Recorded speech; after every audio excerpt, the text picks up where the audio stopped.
Is the world in any way a better place this past week because you were in it? How's that for a nice, small, simple question to begin the morning?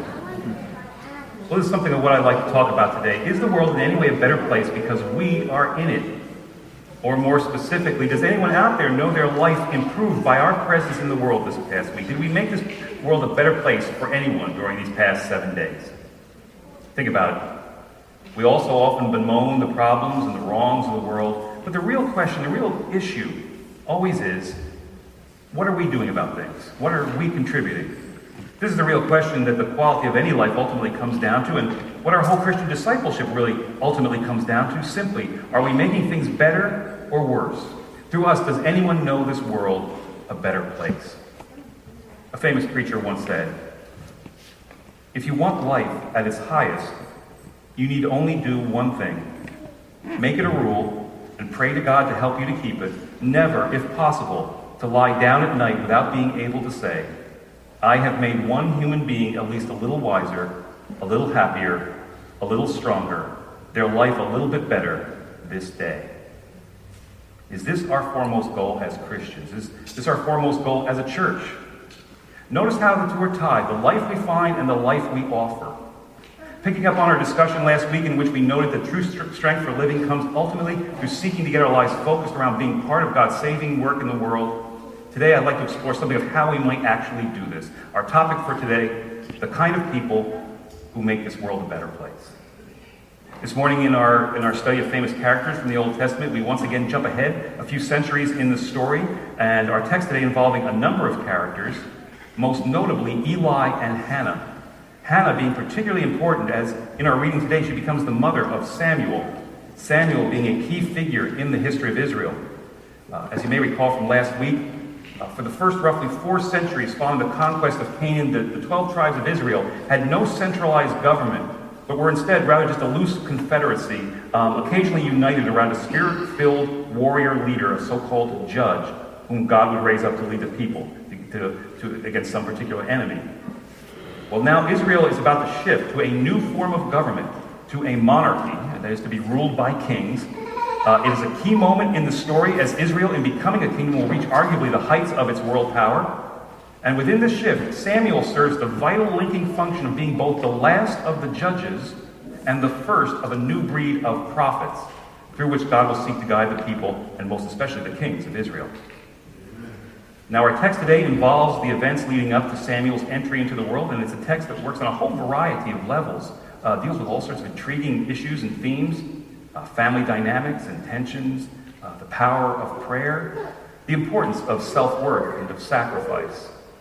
But most especially for me, the one pivotal moment here that most caught my attention is just the personal interaction between Eli and Hannah. Hannah, distraught over her childlessness, which was the greatest pain and disgrace a woman could face in the culture of that time, has come to the temple to pray for a child. And there, Eli, the head priest, at first treats her harshly, but then he reaches out to her. And the line that caught my attention is just a simple little line, a passing statement. It says, verse 18, then the woman went back to her quarters and ate and drank with her husband, and her countenance was sad no longer. It's just a little line. But remember, from the very outset of the story, the central issue that is driving things is Hannah's deep sadness, her profound brokenness and despair. Here, however, for the first time, she is lifted to joy. And notice when it occurs. Before her prayer has been answered. Before she has received the child she has been so desperately praying for. Before any of what she has asked for has come to pass. Obviously, something more is going on here than just getting what she wants. And what is that? Well, I believe the scene has a lot to say about the great importance of prayer, not simply getting what we want, but rather being in relationship with the Lord, pouring out one's soul to God. But even more, I believe it has something vital to say about how God answers our prayers, namely, through the lives of others that God uses to reach out to us. Here, obviously, God's instrument being Eli. Simply put, Eli, in just this briefest, almost momentary of encounters, helps change Hannah's life for the better. That is, in the midst of all the grand, historical and theological import of this moment, this is also a scene about a simple kindness. Notice that he does nothing big and dramatic, and that's the point.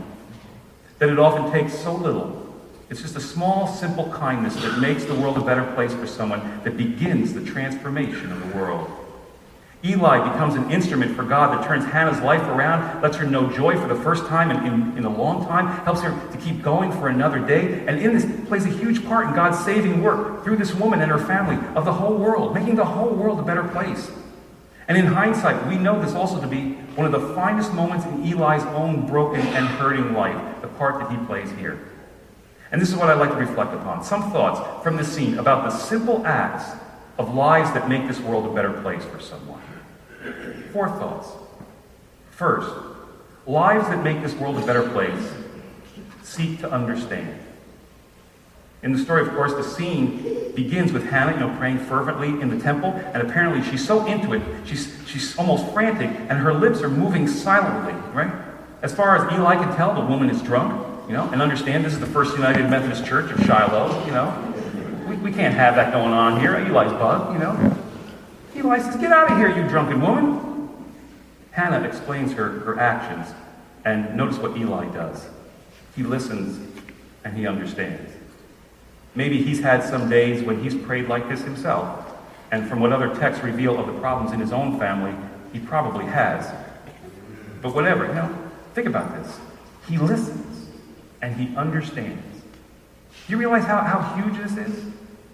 Just think in your own life how often you simply wanted somebody to listen to you. You didn't need answers. You didn't need to have everything all worked out, everything made perfect. You simply needed you needed to be heard. You needed to have someone else get where you are. That knowledge alone saving you from that place. So many people desperately need this. Winston Churchill once said, "Being listened to and heard is one of the deepest desires of the human heart. Courage is what it takes to stand up and talk, but greatness is what it takes to sit down and listen."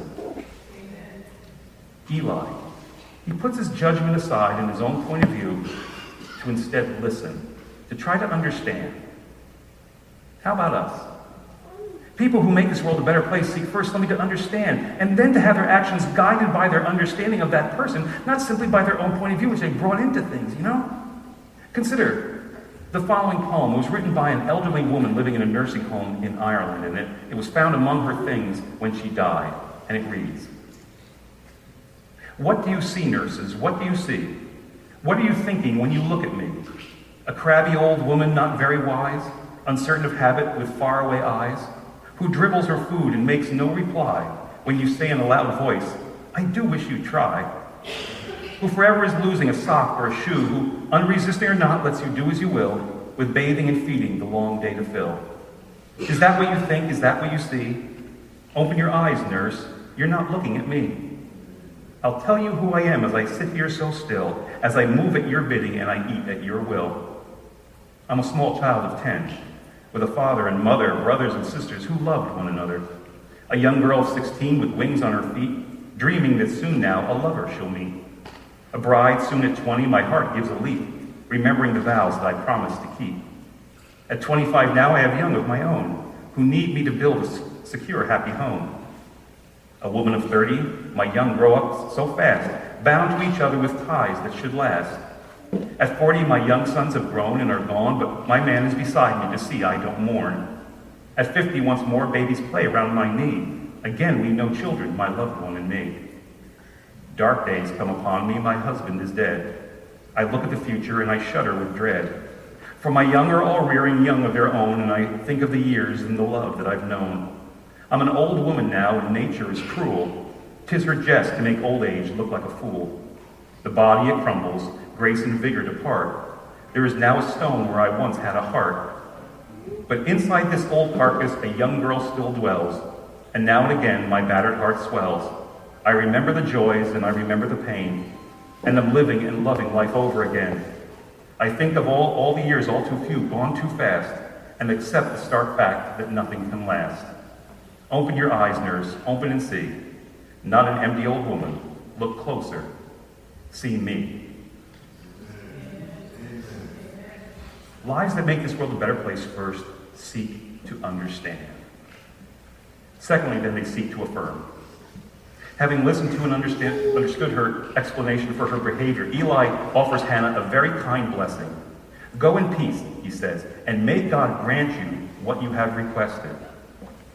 Think about that.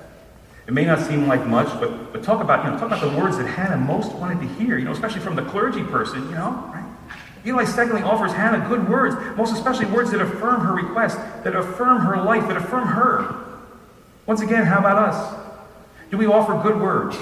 Even better, do we affirm the lives that we come in contact with, every single life? Do we lift them up, offer them hope, encouragement, and praise? Again, it's something that everybody needs. Arguably, it's as important as the air that we breathe. It's also something so often lacking in this world. Do we affirm every life we come in contact with, offering good words, or are the only words in our vocabulary words of criticism and judgment and condemnation? So often we fall into such really bad habits.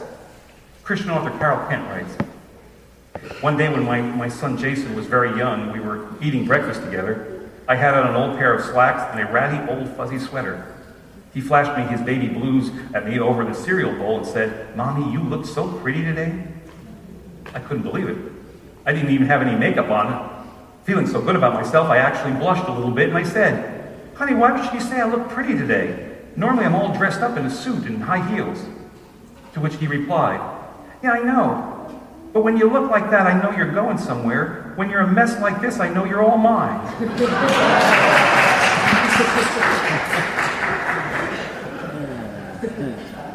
The words we offer, are they for our benefit or to help somebody else along? People need encouragement. It is a fundamental Christian ministry. We can talk about being Christian all we want, but if we're not doing this, we're not Christian, As we've noted in the past, man does not live by bread alone. Occasionally he needs a little buttering up, right? Preacher Lee Eckloff, in his book, The Blessed Limp, writes, "The great scholar R.C. Sproul shares the story of a college student he once knew who had cerebral palsy. You know what that often looks like, the awkward movements and the garbled speech. But as is so often the case, in spite of his difficulties, the student was very bright and very capable." And Sproul writes, "One day the student came to me troubled with a problem and asked me to pray for him. In the course of the prayer, I said something routine with words like, 'Dear God, please help this man as he wrestles with his problem.' When I opened my eyes, the student was quietly weeping. I asked him what was wrong, and he replied, 'You called me a man. No one has ever called me a man before.' Just one word changed his whole life. One good word. And from this, he went on to excel in his studies, and eventually he became a leader in his church doing tremendous service for the Lord." Are our words lifting people up or taking them down?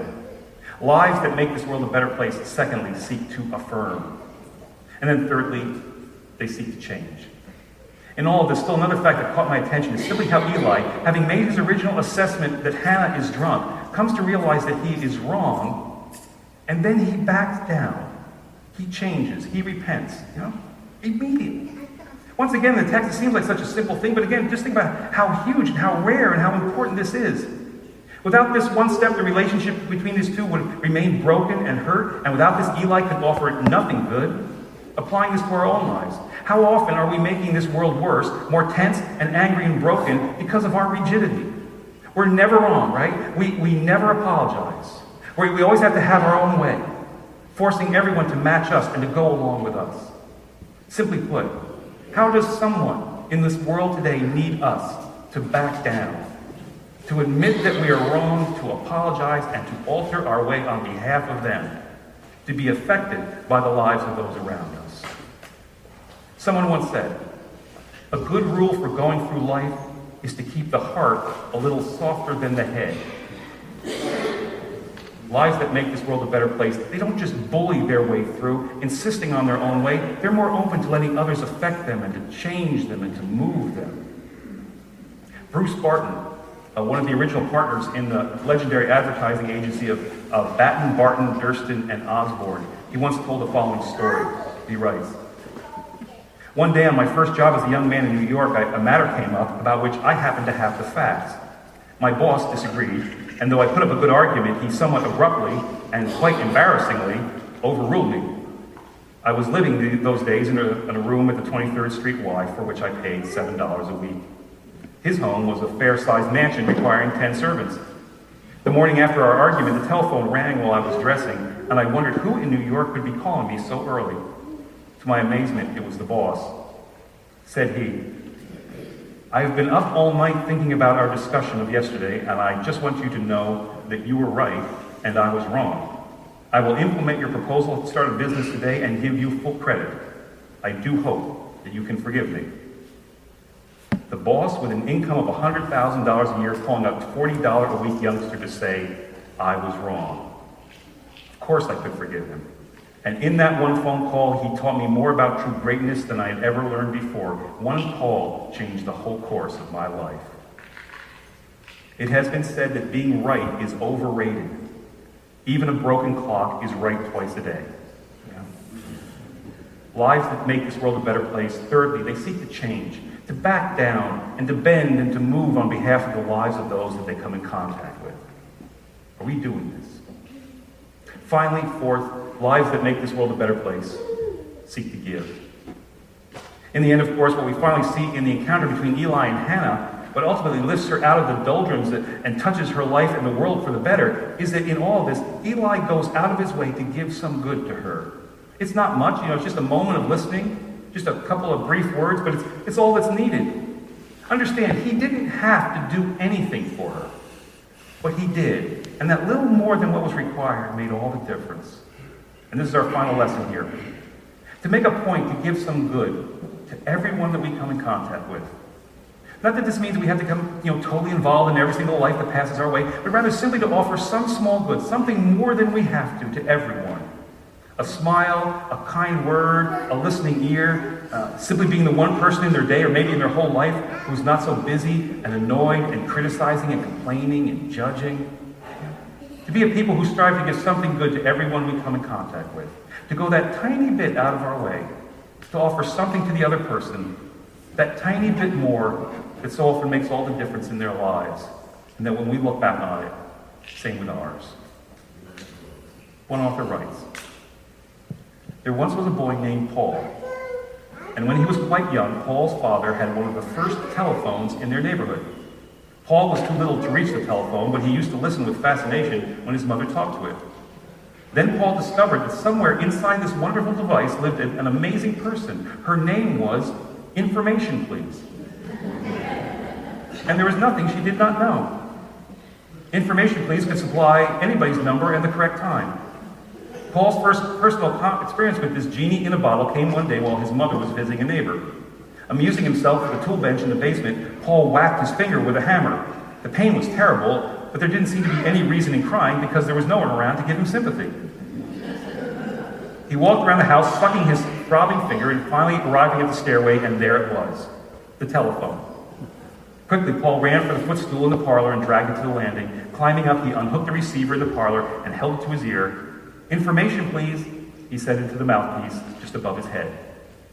A click or two and a small, clear voice spoke into Paul's ear. Information.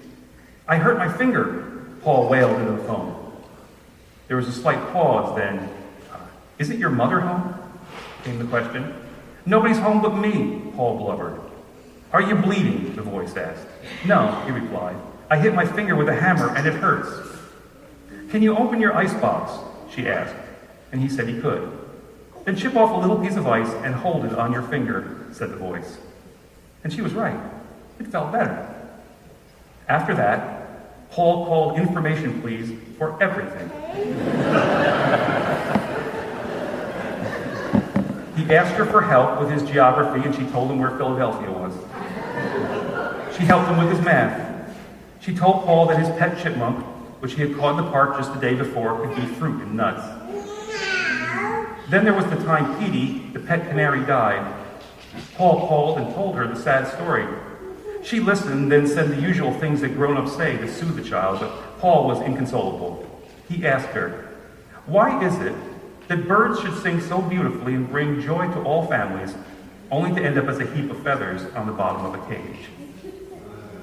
She must have sensed his deep concern, for she said, Paul, always remember that there are other worlds to sing in.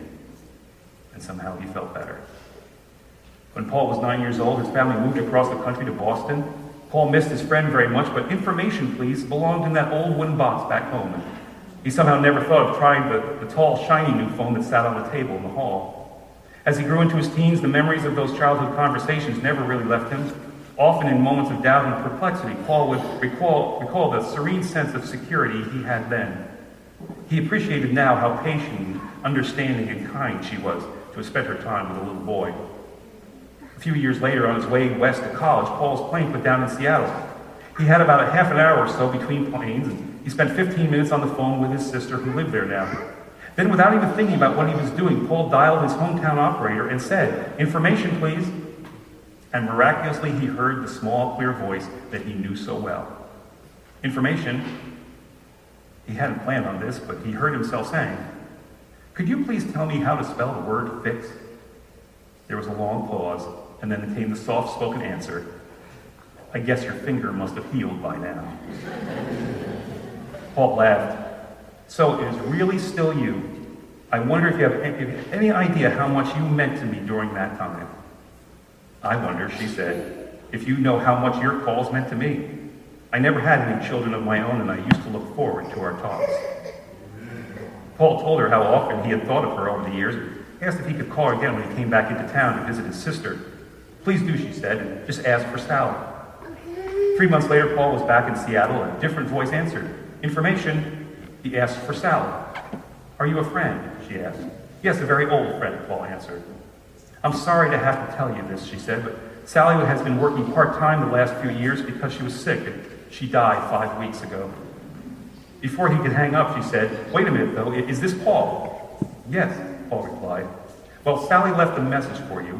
She wrote it down in case you called. Let me read it to you." And the note read simply, "Tell him I still say there are other worlds to sing in. He'll know what I mean." And indeed, Paul did. And he hung up the phone, confident that someday he and Sally would talk to one another once again. Ralph Waldo Emerson once said, "How do you measure a successful life? Well, to laugh often and much, to win the respect of intelligent people and the affection of children, to earn the appreciation of honest critics and to endure the betrayal of false friends, to appreciate beauty, to find the best in others, and most especially, to leave the world a bit better, whether by a healthy child, a redeemed social condition, or a job well done. To just know that even one life has breathed better because you have lived. This is to succeed." The story of Eli and Hannah. 2 lives, and from them the whole world transformed by a simple kindness. Do you ever wonder if you can change the world? Well, you can, by changing one life for one moment. This week, find life by offering life. Seek to be a person who makes this world a better place for someone. In small, simple acts of kindness, seek to understand, to affirm, to change, and to give.